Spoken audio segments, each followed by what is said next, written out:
story on this thread reminded me about the time some friends and I stayed in what had to be the third most shady hotel in Vegas, which, for Vegas, is saying something. I managed to inadvertently traumatize the entirety of my company as I recounted what I considered to be an amusing childhood story. The hotel itself was a bit of a nightmare, as everything was bolted down and none of the doors locked.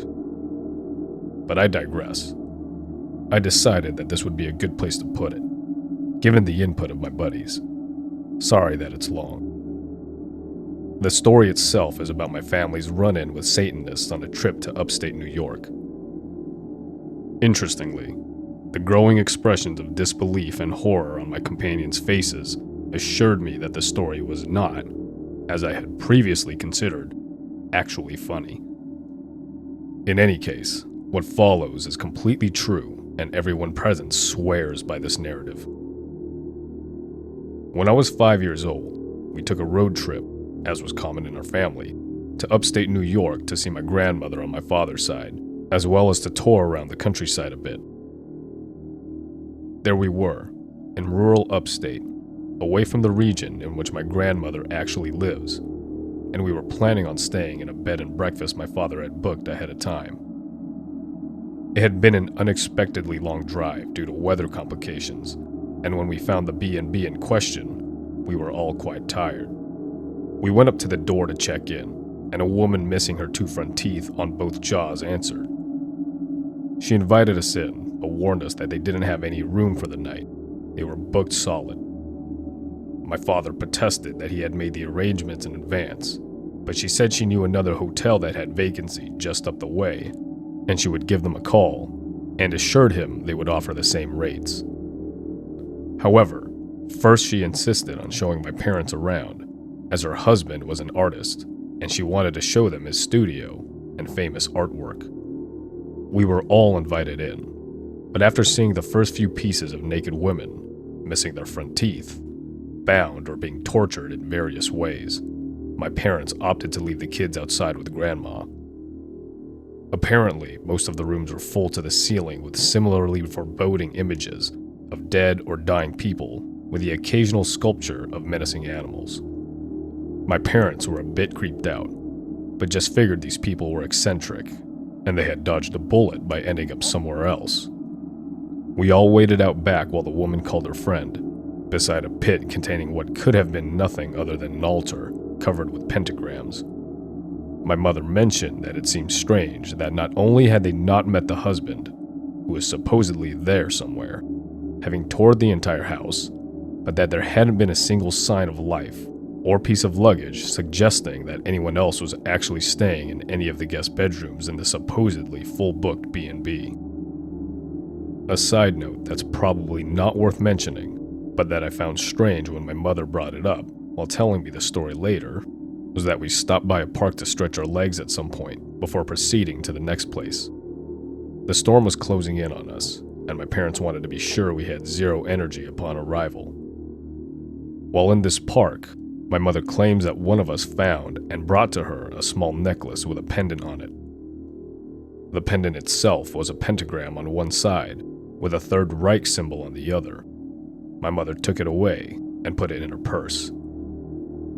We arrived at the next bed and breakfast to be greeted by a different woman, also conspicuously missing her 2 front teeth, upper and lower. It was about this time that my grandmother mentioned that she had read a lot of articles recently about tourists being killed by some cult of Satanists or some such in this area.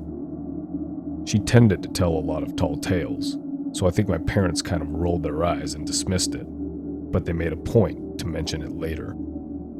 The storm was now upon us. We were all exhausted, and there was nowhere else to stay that we can find anywhere nearby.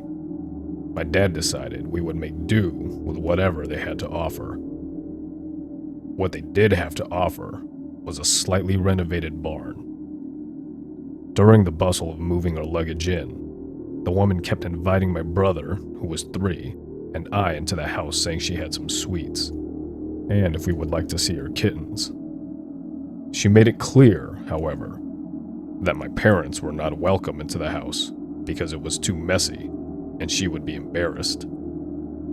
We were herded away into the barn and told not to talk to the lady. Once inside, my father, who, by this time, was a bit creeped out, went about checking the beds and securing the one-room barn unit.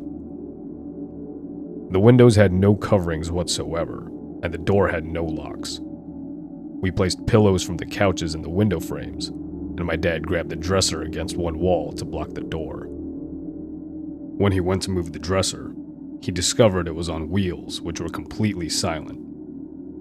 He also noticed that the wall behind it moved a little when he shifted the dresser. When he scrutinized the wall, he found a seam. He pushed on the wall, which gave way to two invisible doors opening outwards to the outside. Just outside was a dark-colored van, which had been backed up to the opening. Livid, my dad went about rearranging all the furniture in the room, stacking the heaviest pieces against the outward swinging doors, and moving the mobile dresser with various loud objects behind it against the main door. It was around 11 p.m. when he finally completed all this, and we had all started to settle down. Soon after, the woman came to our room and brought us fresh-baked blueberry muffins. I'd like to reiterate that I don't remember much of this trip, but I do vividly remember this. With the inclement weather and the rush to find a place to stay, complemented by the lack of restaurants in the area, we hadn't had what one might consider a proper meal. When you're 5, dinner is very important. The muffins were fresh-baked and smelled heavenly. I wanted one more than I wanted anything else in the world. However, my mother absolutely forbid us from even going near them. She presumed they were poisoned or otherwise tampered with. And let's be honest, they probably were. This entire thing was beginning to feel like a horror movie. She proceeded to put them on a high shelf and sent us to bed. I was furious. I went to bed hungry and irritable. Only 2 things happened that night that I can recall.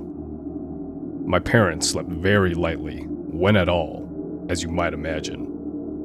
They claimed they kept hearing talking outside. My sister woke us all up with a blood-curdling scream around 1 a.m. for reasons unknown, but she was usually a very quiet baby. When my parents got up and milled for about an hour trying to get her back to bed, my mom noticed something on the wall as she was walking her around and called my father over. What I would later learn was that the picture hanging to one side of the door, that during the daylight, seemed to be logs in a recently extinguished fire pit and a tranquil forest scene, was, by night, unmistakably depicting burning corpses with a hooded smoky figure looming over them. We got up the next morning, packed up early, and waited for the lady to get up so we could pay and leave. While my parents were packing the bags, the woman came around back and gave both my brother and I small wooden cats, carved into the form of napkin holders, each a different color that she had written little notes on. As my father was paying after loading us into the car, my mom began kicking the gravel around on the driveway absent-mindedly. The woman came over to say goodbye and waved to us with her gapped grin, and my mother noticed that she was trying to discreetly recover the tiles that she was uncovering under the gravel. Before driving off, my mother got back out of the car and uncovered one of the tiles. She claims it had the same pentagram with a Third Reich symbol, like the one she had seen a similar version of in the park. This prompted her to notice, as we drove away, that the necklace was no longer in her purse. The likelihood of it simply falling out of the purse pocket she had placed it in was, as she put it, quite unlikely. People listening to this story seemed appalled at the fact that I still have that little wooden cat that the nice lady gave me, sitting in my bedroom. I know this all sounds very strange, but I can only assure you that it matches well with my memory of the events, and all the adults who were there tell the same story, and 2 of them are not known to extrapolate at all. Personally, I'm glad it's just a weird story we look back on with confusion, and that nothing stranger happened that night.